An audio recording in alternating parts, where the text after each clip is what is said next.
World War III. The thought experiment that could end us all.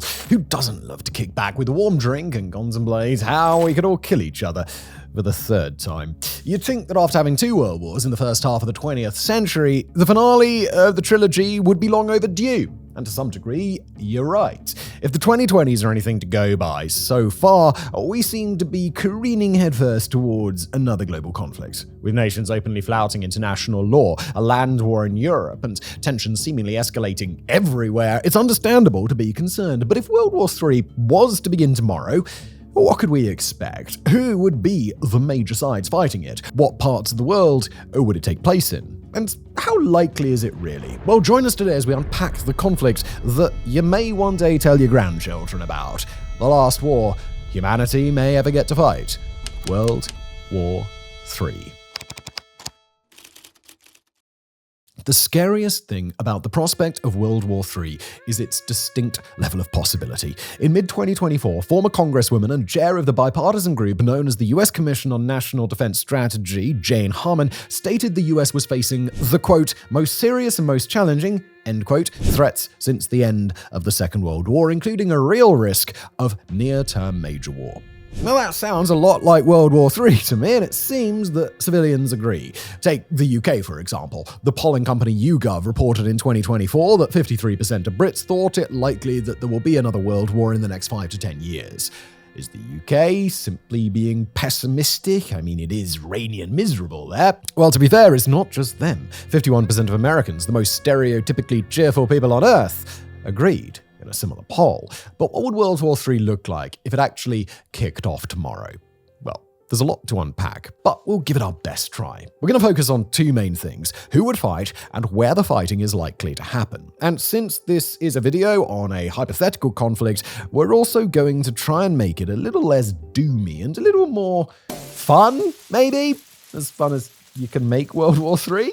Now, it's important to note that everything we're about to say is based on the assumption that geopolitics at the outbreak of the war looked a whole lot like it does today. We're not going to try and game out a hypothetical scenario where Belarus has a pro-Western revolution, or Japan elects a leader wearing an I Heart China pin, or whatever. We're also not going to talk about associated consequences like nuclear war or economic collapse because, well, otherwise we'd just be here forever, wouldn't we? So today we're going to keep it tight. Who and where, and nothing else.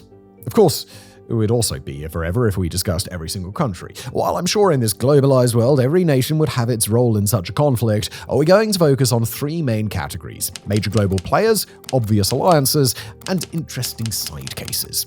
Okay, so with that out of the way, let's meet our first group of nations likely to band together in the event of World War III. And guess what? They include the countries that our stats tell us that most of you are watching from. Did you know your personal data might already be circulating on shady data broker websites? Just ask the victims of the Black Bastard ransomware attack on BT Group servers. Thousands left exposed, their information ripe for exploitation. Pretty scary stuff, but that's where Incogni steps in. Incogni takes the hassle out of reclaiming your privacy by removing your personal information from data brokers and people search sites. It is simple, it is hands-off, and you can minimize your risk after breaches like the BT Group incident, or even those sketchy free credit checks you might have clicked on even potentially years ago. And here's the kicker, it's not just for big breach victims. Incogni is also great for stopping unsolicited calls, emails, or even creepy targeted ads that know way too much about you. Take your personal data back with Incogni. Use the code WarFronts at incogni.com/warfronts to get 60% off an annual plan. Stop data brokers before they profit off your private info. And now back to today's episode. All right, the first group, we'll call them the West. While this term isn't geographically accurate, culturally and politically, this phrase serves as a useful shorthand for the kind of nations that we're talking about here. The captain of the Western team, of course, is the United States. If a world war was to kick off tomorrow, it would most likely involve the US versus several of its biggest adversaries. If China, Russia, and the US were all on the same side in a world war, firstly, that would be really, really weird, and secondly, the conflict would last about a week. US hegemony and those who wish to challenge it would be a key reason for war in the first place. And if the US is involved, its allies would likely follow. Among those allies are most of the Anglicized world. Canada, the UK, Australia, and New Zealand will all naturally come down on the side of the West owing to their shared language, culture, and liberal democracies. The US is allied closely with Canada, its northern border, and Britain through the enduring special relationship between both nations. Britain is closely allied with Canada, Australia, and New Zealand through the Commonwealth, and Australia and New Zealand, well, they're just natural bros as well. And those last two are likely going to need help in the Pacific, so that's where the alliance with the US would come in. These 5 nations also make up the Five Eyes Shared Intelligence and Security Network, which is considered the world's most complete and comprehensive intelligence system. If the US is the captain here, the other 4 are like an executive core. Next, you have 2 international groups, the EU and NATO. There's a lot of overlap between the two, but most of both groups would come down on the Western side. NATO is already a military alliance, and Article 5 denotes that if one is attacked, everyone goes to war together, so that one's pretty simple. The distinction between NATO and the EU is in understanding that the EU will be its own decision-making entity in a world war much like the US or, say, Australia, and they would be a cooperative and formidable force coordinating together as one. Nations like Germany, Italy, Greece, France, Spain, Portugal, and more are traditionally pretty Western and have similar values politically to the other nations that we've described so far, which alongside their economic and cultural ties means that they're on Team West. For the EU, it'll be about successfully coordinating a coalition of the willing, but not every EU nation will want to go to war, and they're not all in NATO. Austria, Malta, Cyprus, and Ireland are all outside of NATO but in the EU.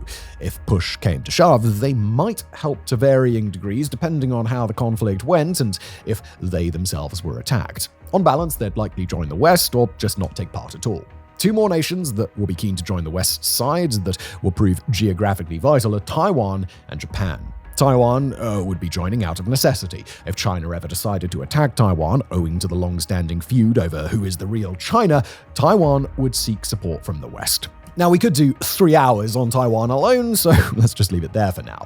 Japan, as a loyal NATO ally, a liberal democracy, a strong economy, and as a Pacific nation, will also be important in countering local adversaries and promoting naval and air power in such a conflict. They would likely be supported by the Philippines and South Korea, 2 more Western-aligned East Asian states. Then you have 2 nations who would likely be on the same side for very different reasons, Israel and Ukraine. Much like Taiwan, Ukraine would likely be part of the Western powers due to the current conflict with Russia. Assuming this conflict would continue when World War III kicks off, and the fact that Kyiv currently has more surplus US military equipment than a Lockheed Martin convention, they're probably going to be on the West side. Israel has historically been backed by the West, and as an ally in the Middle East, they're straight in, even if some nations in Europe are starting to question their motives. Israel is a highly divisive nation, and simply being on the West side will push some nations into the other camp. There are others that would likely support the West politically in a world war, but may otherwise not get involved.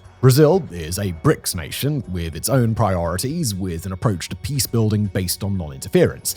It may well choose to try and stay out of the conflict, especially since it's likely to be far away from the fighting. Mexico's an interesting case too, as it's a US ally principally, but may choose not to involve itself without some assurances from DC. With a few caveats, South America as a whole may well fall on the West side, but it might not be so cut and dry.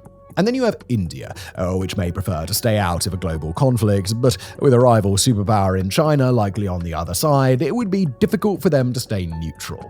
The US and India have spent several years strengthening ties, and if New Delhi had to choose, it would probably pick the West. That's not a certainty, though. It's important to note that India is also a BRICS nation, alongside several of the West's enemies, and a global conflict could see India become the global hegemon if they stay home, while everyone else blows each other to smithereens. That kind of value judgment could cause New Delhi to hesitate. Throw in the current diplomatic tensions between India and Canada, and it could prove a deal breaker. I mean, you never know. And then there are the Saudis, first and foremost linked closely to the US, but very much a force unto themselves. As one of the largest oil producers on the planet, they know their worth. The West can probably offer them a better deal than their adversaries, but nobody is going to force Mohammed bin Salman to do anything that he doesn't want to do. They may be reluctant to currently align themselves with Israel, but a larger regional rival like Iran on the other side could tip the scales toward the West. Even the UAE could be undecided, a staunch US ally, sure, but also one that rolls out the red carpet for Putin regularly. Where it falls could make a difference in the dynamics of a conflict in the Middle East, but Abu Dhabi may be more concerned with extracting the gold out of Sudan whilst it supports the ongoing genocide there instead. All right. That's side A of the cassette tape. Now let's flip it over and look at side B, turning our attention swiftly to the nations that will be standing on the other end of this conflict, the modern-day Axis. In the past couple of decades, several nations have moved closer together in order to collaborate against Western alliances. For the sake of ease, we're going to call them the Axis of Disorder, so named to reflect their intention to disrupt the current world order and in particular US hegemony. We'll go with the AOD for short, and let's meet them, shall we? Bachelor number 1 is old and reliable. Wherever the US and the West have been since 1945, they have been there to oppose them, and that of course is Russia. This should come as a shock to precisely nobody. Russia has been on a warpath with NATO since the mid-2000s when Russian President Vladimir Putin described the fall of the Soviet Union as, quote, the greatest geopolitical catastrophe of the 20th century. Today, big bad Vlad's Ukrainian gambit has put him squarely at odds with the West. It's quite a well-established fact that Putin blames NATO expansionism for his own aggressive actions, and it's understood that Putin is unlikely to stop after Ukraine. The key issue here is that in terms of Europe, where Putin seeks to re-establish former glories, there aren't many countries Putin would choose to invade that are not a part of NATO or any other strategic Western alliances. Moldova could be a target at a push, but Ukraine is a bit in the way at the moment. Riding in on Russia's coattails is Belarus. Belarus would almost certainly fall on the side of the AOD. They are Russia's closest European ally and have been helping Moscow with Ukraine in orbit sending troops. Russia's invasion of Ukraine would never have gotten as close to Kiev as it did without one arm crossing through Belarusian territory. Just in August of 2024, Belarusian troops amassed on the Ukrainian border under the guise of a military exercise. Wherever Russia will go, Belarus will follow. But we must remember that Europe's last dictatorship is its own entity, which could cause tensions. Putin wanted Lukashenko to send Belarusian troops into Ukraine, but he didn't. If push comes to shove in a global conflict, though, Minsk will align with Moscow. And next is China, which as of late has been aligning more and more with Russia and Belarus. PLA troops were even in Belarus conducting military exercises in July of 2024. If the world went to war once again, logic would dictate China's closer ties with Russia than the West would see it come down on the AOD's side. One key thing with China, though, is they don't like to share. In a global war, they are going to have their hands very full, providing the bulk of manpower, economic strength, and equipment, and they're going to need that first and foremost for themselves. If something is not in their interest, say a land war in Europe, for example, even if it helps the other AOD nations, they may well choose not to assist. Next, you have two states with atomic tempers in Iran and North Korea. Pyongyang and Beijing are long-standing allies, and lately the DPRK's relationship with Moscow has also gotten stronger, even agreeing to send troops to Ukraine. They are very much the rogue element here, with their access to nuclear weapons and with South Korea on their doorstep. In the event of war, there is no telling what could happen. Iran may also be approaching nuclear breakout, which alongside Russia would be a valuable addition with its energy resources. Tehran is fiercely anti-Western to the extent that they held joint naval exercises in the Gulf of Oman with Russia and China back in March of 2024. Iran has a lot of enemies and few friends. They would certainly fight for the AOD, but it's hard to know if anyone would come to their aid if they were in trouble. There are more that could potentially join the AOD, notably nations like Turkey and Hungary, who are part of NATO and the EU respectively. Both nations are not fans of the organizations they're in, frequently finding there is a political clash between their objectives and their supposed allies. True to form, Erdogan would likely play both sides, while Viktor Orban may not wish to jeopardize his place in the EU's single market despite his authoritarian tendencies.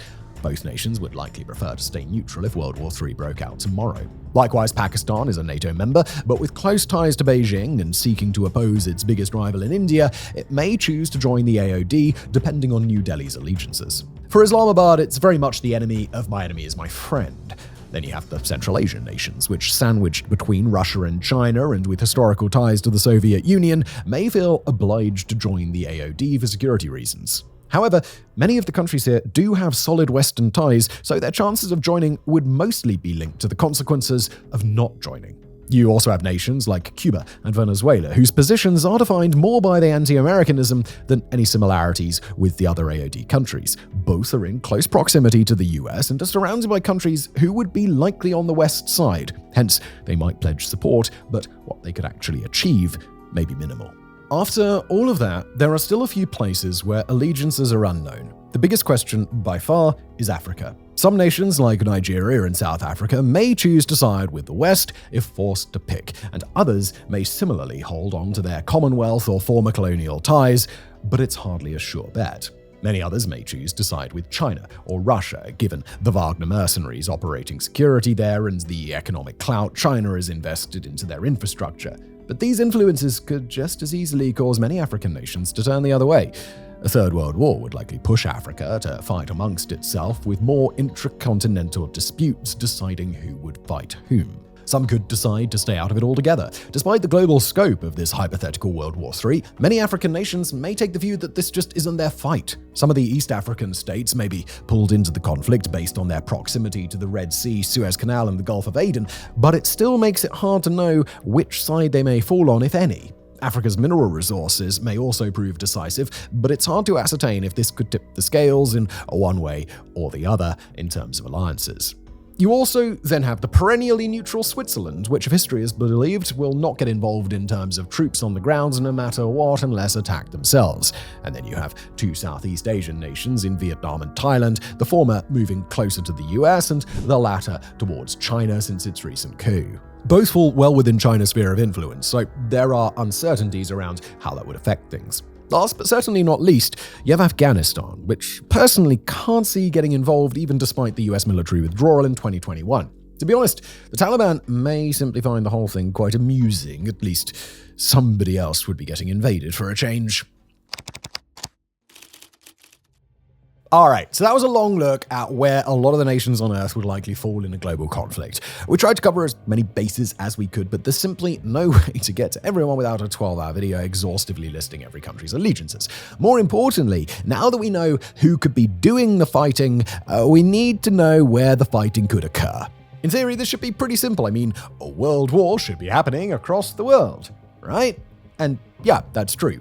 But think back to World War II for a moment. In that conflict, there were distinct theaters of combat. You had the Pacific Theater, the European Theater, and the North African Theater, as well as smaller-scale hostilities that existed in other parts of the world. We're going to focus on this concept of theaters. If World War III broke out tomorrow, where would the biggest battles occur? The first zone where conflict is likely to be focused is the South and East China Seas. In the event of a Third World War, securing the waterways around China would be absolutely critical for both sides, which would guarantee heavy fighting. For starters, there are a myriad of border disputes here that we can't get into right now, but rest assured it's a highly contested part of the world. Beyond territorial claims, though, waterways surrounding China would have a lot of strategic significance for any military. For China, its own national security is something it has to contend with, and that means keeping Western forces from shelling the coastal cities of Shanghai and Xiamen. It also means keeping the Western forces out of the Yellow Sea, as it provides a doorway to Beijing. Still, securing the trade and shipping routes around China would be very difficult. The US and its allies' navies can project power very far. Japan, Australia, New Zealand, Taiwan, and the Philippines are all places from which attacks on China could be launched. If they cannot find other ways to ship goods to their allies, then China's status as the world's economic powerhouse and largest manufacturing base may be threatened.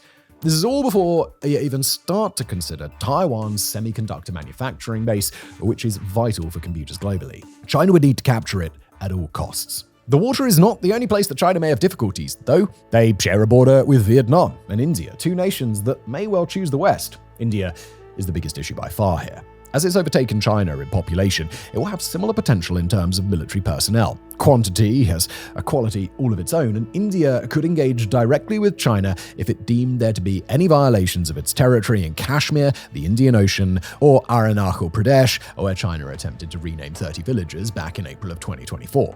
China would undoubtedly play a big part for the AOD in any war, and would likely find itself fighting on multiple fronts at once. It's not a decision Beijing could take lightly.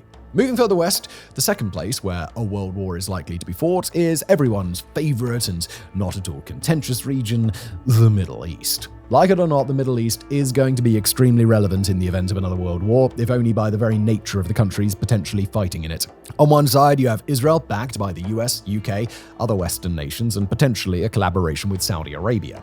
On the other hand, you have, at the very least, Israel's mortal enemy, Iran, and possibly Pakistan. Other states like Turkey, Syria, Iraq, and Egypt may also choose to act in ways that prove strategically significant.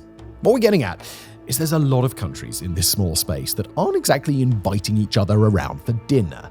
And then you have the issue of resources. Kuwait, Saudi Arabia, and Qatar are all more affiliated with the West, which will need energy resources to fund their militaries and keep the lights on back home, while the AOD have two energy behemoths in Russia and Iran. This is why the Middle East would likely see intense conflict during World War III. Control over these resources could dictate the military capabilities and capacities of the countries involved. Further west still is another part of the world where the battle lines have already been drawn: Europe. Ukraine has been fighting Russia since 2014, and the outbreak of World War III would be unlikely to change that, instead only spreading the war across Europe. Ukraine, of course, would remain involved as they're still fighting the Russians, but Russia, with a little help from Belarus, may also choose to wage war on the territory of other European nations. The Baltic nations of Latvia, Lithuania, and Estonia would be an obvious start, and new NATO member Finland shares a border with Russia that is over 1,300 kilometers long. We might well be set for a Winter War Part 2 as a result. Likewise, Poland has been preparing for a showdown with Russia for some years now and has massively increased its defense spending for that eventuality. A broader Eastern European theater would create interesting dilemmas for more Russian-aligned European powers like Serbia and Hungary, but it remains to be seen what would happen there, especially as both are in extremely close proximity to Western powers. The Balkans, with its years of hostilities and violence, could well descend into infighting like it always does. A broader European conflict could also spell the end for the Russian-backed Moldovan separatist region of Transnistria. Romania would be a key Western ally in such a situation. Europe's seas are almost as important as its land. The Mediterranean provides access to the Suez Canal and customers for those energy exports that we spoke about earlier. Turkey could prove to be a decider as the de facto power in the Black Sea, and through its control of the Bosporus, where Russia's Black Sea Fleet is currently stationed. Stuck between Russia, Europe, and the Middle East, President Erdogan's position would be unenviable. The North Sea and even the European side of the Atlantic Ocean would also be critical. Norwegian oil and gas feed several pipelines to countries throughout Europe, pipelines the AOD may try to disrupt. Finland and Estonia's Balti Connector pipeline was sabotaged by a Chinese ship in October of 2023, damaging it, as well as undersea communication cables. Disruptions to highly crucial connections like these that facilitate internet traffic across the Atlantic could severely hurt communications and cause many more disastrous consequences. So securing the North and Norwegian seas with a significant naval presence would be a requirement to scare off Russian and Chinese submarines. And finally, we travel north from Europe and past the Norwegian Sea to reach our last critical theater, the often underreported Arctic. The biggest battle here is with the Russian Northern Fleet, which is one of the motherland's largest. Russia has a considerable amount of military infrastructure across its Arctic territories that, until war breaks out, helps them facilitate trade routes in the frozen north while bypassing the Suez Canal. They also have newly refurbished bases, Arctic Special Forces, and more icebreakers than a singles mixer. The Arctic offers an easier solution for Russia to strike the US directly, rather than having to go all the way across the Atlantic or Pacific. Russian fighter jets are known to penetrate Alaskan airspace on a regular basis, so it's not out of the question that Russia would attempt to use this as a vector for attacking the US, especially with how secure it is from almost every side. Canada here is an important ally with the second most Arctic territory after Russia, but Ottawa has neglected the North, leaving the West unnaturally weak in the Arctic. Its defense spending is also minuscule, believing that Uncle Sam will pick up the tab when the chips are down, making this area pretty vulnerable. Denmark, with its territory in Greenland, could also be pulled into the fight, and even the other Nordic nations close to the Arctic in Finland, Iceland, Sweden, and Norway may have to wade in to help contain Russia's Arctic threat. The one thing to note here is that Russia could be stretched very thin if it's already fighting in Eastern Europe and sending resources elsewhere.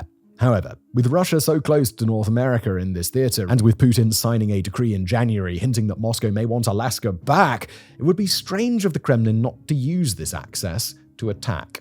This comes with its own caveats, though. Russia cannot defend its entire Arctic territory at once, and while it may have access to all those other nations through the Arctic, that also means that those other nations will have access to them. The fight in the Arctic may end up being lower intensity and more defensive for this reason. Cloak and dagger over missiles and bullets? Well, we'll just have to see. There are also several smaller sub-theaters that are worth mentioning briefly, such as the Korean Peninsula. Given the Korean War never officially ended, Pyongyang and Seoul will have no issues picking up where they left off in the 1950s. China and Russia's support of North Korea could overwhelm the South, with only Japan on the same side close enough to help right away. Everyone else is going to take their time to get there, including the Philippines and US troops on Guam, by which point it could be too late. A caveat to this are the 28,000 US troops who are already in South Korea. In the case that Seoul is attacked, their presence would encourage a rapid response from DC. Hawaii also represents an interesting case as a US state in the middle of the Pacific. The main concern here would be a Chinese or Russian attack, much like the Japanese one on Pearl Harbor in 1941. It's highly unlikely to ever be occupied, but it does represent important naval bases for power projection. Weaken Hawaii, and you may succeed in giving the US a bloody nose, or you might just make them angry. You can see how it worked out for Japan. Cyprus is also a highly contested issue between Greece and Turkey, with the dispute being mediated by the UK. World War III could cause the two countries to take advantage while the other states' backs are turned to settle their differences. Being in the Mediterranean and so close to the Middle East, conflict there could spill into other theaters and mark a point of escalation. And there you have it, the outlines of what perhaps World War III might look like. It's important to note that World War III, whilst arguably closer than it's been in a long time, is still just one possibility in a whole range of possibilities for the future of our planet. Conflict may come sooner, it could come later, but one thing is for sure. To paraphrase Benjamin Franklin, the only certainties in this world are death, taxes, and war. And that may yet include the biggest war mankind has ever fought. Thank you for watching.